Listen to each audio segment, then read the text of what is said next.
বাংলার মুখ্যমন্ত্রীর উপর সন্ত্রাসবাদী হামলার আশঙ্কায় সাধারণ মানুষের নিরাপত্তা নিয়ে প্রশ্ন তুলছেন অধীর চৌধুরী। শুক্রবার দিল্লি থেকে অধীর চৌধুরী বলেন, বাংলার সন্ত্রাসবাদীদের কার্যকলাপ দিন দিন বেড়েই চলছে। পশ্চিমবঙ্গের প্রশাসনিক ব্যর্থতা চূড়ান্ত। সম্প্রতি বাংলার প্রশাসন আশঙ্কা করছে মুখ্যমন্ত্রীর উপর সন্ত্রাসবাদী হামলা হওয়ার। তাহলে সাধারণ মানুষের নিরাপত্তা কোথায়? তাই প্রশাসনকে আরো সতর্ক হতে হবে। মানসিক স্বাস্থ্যের জন্য সবার আগে যে নামটি মনে ভেসে ওঠে, সুস্থ মনের ঠিকানা মনোবীক্ষণ।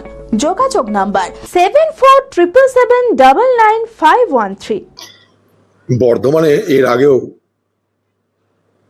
সন্ত্রাসবাদী কার্যকলাপের সঙ্গে যুক্ত অনেক ব্যক্তিকে গ্রেপ্তার করা হয়েছিল খাগড়াঘাটের বোমা বিস্ফোরণ কাণ্ডের পরিপ্রেক্ষিতে। তখনও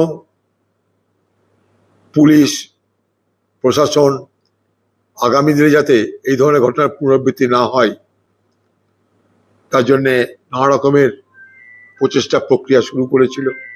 কিন্তু আজও পশ্চিমবঙ্গে সন্ত্রাসবাদীরা কিভাবে আশ্রয় পাচ্ছে, কিভাবে প্রবেশ করছে, কিভাবে থাকছে, শুধু একটা নয়, বাড়ি পাল্টে পাল্টে থাকছে।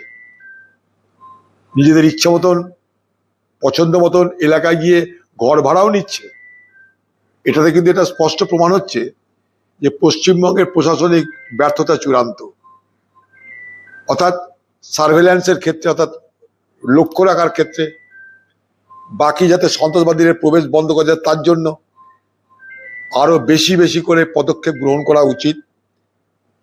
শুনলাম নাকি এই সন্ত্রাসবাদীরা আশঙ্কা প্রকাশ করেছে পশ্চিমবঙ্গের প্রশাসন যে পশ্চিমবঙ্গের মুখ্যমন্ত্রী উপর হামলা করতে পারত।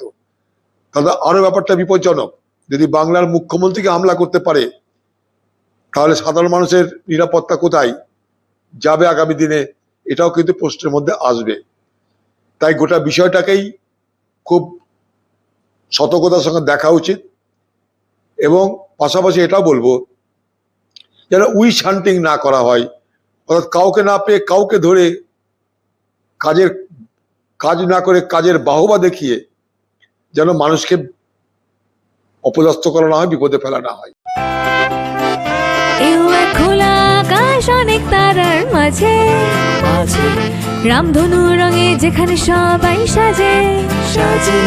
নামি হোক কিংবা দামি পেয়ে যাবে সব রকমই, ছোট হোক কিংবা বড়, কেনাকাটা হোক আরো আরো। নতুন ফ্যাশনে নতুন tradition, Libas family store. Libas Libas Libas family store. নিবাস কাতাই বহরমপুর মুর্শিদাবাদ।